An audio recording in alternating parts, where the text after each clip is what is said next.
ಶ್ರೀ ಕ್ಷೇತ್ರ ಧರ್ಮಸ್ಥಳ ಗ್ರಾಮಾಭಿವೃದ್ಧಿ ಯೋಜನೆ ಬ್ರಹ್ಮಾವರ ತಾಲೂಕು ಶ್ರೀ ಮಂಜುನಾಥೇಶ್ವರ ಭಜನಾ ಪರಿಷತ್ ಬ್ರಹ್ಮಾವರ ಇವರ ಸಂಯುಕ್ತ ಆಶ್ರಯದಲ್ಲಿ ಬ್ರಹ್ಮಾವರ ತಾಲೂಕಿನ ಹಲವಾರು ಭಜನಾ ಮಂಡಳಿಗಳ ಮುಖ್ಯಸ್ಥರಿಂದ ಶ್ರೀ ಕ್ಷೇತ್ರ ಧರ್ಮಸ್ಥಳದಲ್ಲಿ ನಡೆಯುವ 26ನೇ ವರ್ಷದ ಭಜನಾ ಕಮ್ಮಟದ ಪೂರ್ವಭಾವಿ ಸಮಾಲೋಚನಾ ಸಭೆ ಯೋಜನಾ ಕಚೇರಿಯಲ್ಲಿ ಗುರುವಾರ ನಡೆಯಿತು. ಈ ಸಂದರ್ಭ ಕಾರ್ಯಕ್ರಮದ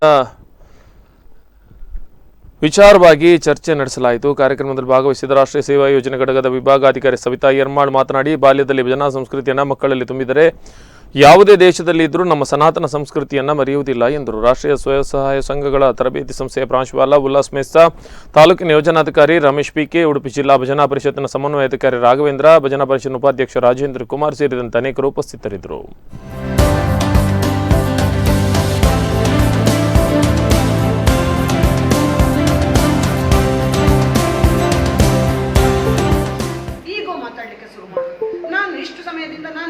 ಈಗ ಬಂದವೋ ದೊಡ್ಡ ಮಾತಾಡ್ತಾನೆ, ನಾನು ಬೇರೆ, ನನ್ನದು ಬೇರೆ ಆರಂಭ ಮಾಡೋದು. ಇದು ಭಜನೆ ವಿಘಟನೆ ಅಲ್ಲ, ಭಜನೆಯಿಂದ ನಾವೆಲ್ಲರೂ ಸಂಘಟನೆಯನ್ನು ಮಾಡಿಕೊಳ್ಬೇಕು.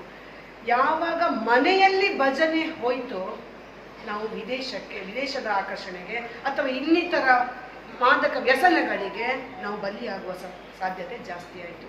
ಪ್ರತಿದಿನ ನಿಮ್ಮ ಮನೆಯಲ್ಲಿ ಮನೆ ಮಕ್ಕಳನ್ನು ಸೇರಿಸಿ ಕನಿಷ್ಠ ಒಂದು 10 ನಿಮಿಷ ಭಜನೆ ಮಾಡುವಂಥ ಸಂಪ್ರದಾಯ ಬೆಳೆಸಿಕೊಳ್ಳಿ.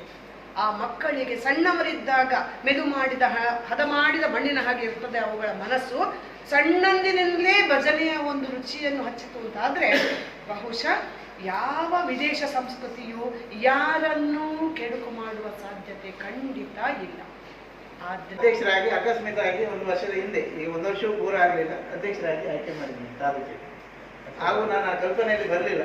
ಸಭೆಗೆ ಬಂದಾಗ ಎಲ್ಲ ಸಂಯೋಜಕರು ಸೇರಿ ನನ್ನನ್ನು ಆಯ್ಕೆ ಮಾಡಿದರು. ಹಾಗೆ ಕಾರ್ಯಕ್ರಮ ನನಗೆ ನಿರಂತರವಾಗಿ ನನ್ನ ವೈದ್ಯಕೀಯ ಕಾರ್ಯಕ್ರಮ ಬಿಟ್ಟು ಮಂಜುನಾಥೇಶ್ವರ ಭಜನಾ ಪರಿಷತ್ತಿನ ಕಾರ್ಯಕ್ರಮ ಮಾಡಿ ಚೌತಿ ಸಾಮಾನ್ಯ ನಾನು ಅಧ್ಯಕ್ಷ ಆಗಿ ಸ್ವೀಕರಿಸಿದ್ದು ಚೌತಿಯ ಕಾರ್ಯಕ್ರಮ ನಿರಂತರವಾಗಿ ಕಾರ್ಯಕ್ರಮವನ್ನು ನೀಡುತ್ತಾ ಬಂದೆ. ಹಾಗೆ ಇದನ್ನೆಲ್ಲ ಮನೆಗಳನ್ನು